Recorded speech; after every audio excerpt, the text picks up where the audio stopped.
Dans cette vidéo, tu vas devoir réaliser un exercice de niveau 2 concernant la recherche de la valeur de nombres dans des opérations à trous. Dans cet exercice, tu as 3 questions. Dans chacune de ces questions, on te donne une égalité où nous avons un nombre qui est manquant. Donc c'est un petit peu comme un exercice qui est présent sur une autre vidéo où nous avons des points de suspension où il faut retrouver le nombre. Sauf que cette fois-ci, plutôt que de placer des points de suspension, nous avons écrit des lettres. C'est un avant-goût pour les prochaines années en mathématiques. Par rapport à chacun des calculs qui sont surlignés, on recherche le nombre qui correspond à chacune de ces lettres-là.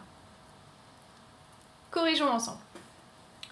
Dans le premier, nous avons l'égalité où x plus 7,2 est égal à 18,5. Nous cherchons alors ce nombre-là. Le nombre x, le nombre qui est représenté par x, est alors un nombre qui va être inférieur à 18,5 puisque la somme de ces deux-là doit nous donner 18,5.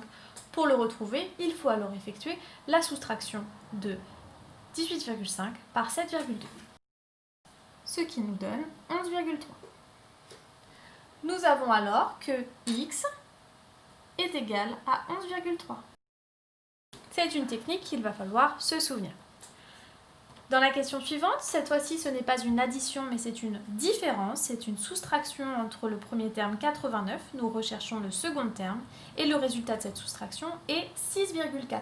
Pour cela, nous allons chercher un nombre qui va être inférieur à 89 et dont le résultat de la soustraction nous donnera 6,4. Pour le retrouver, il faut chercher le complément à 6,4 pour obtenir 89.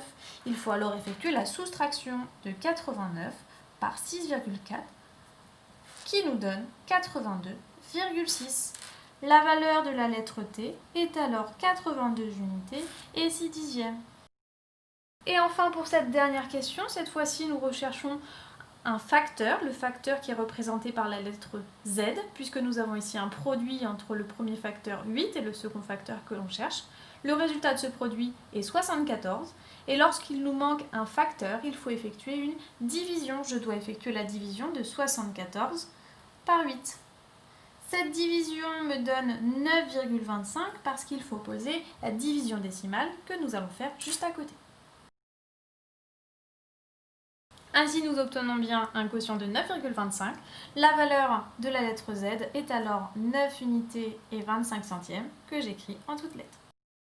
Si tu as réussi ces exercices, l'année de 5e et les années suivantes n'auront pas de secret pour toi en mathématiques.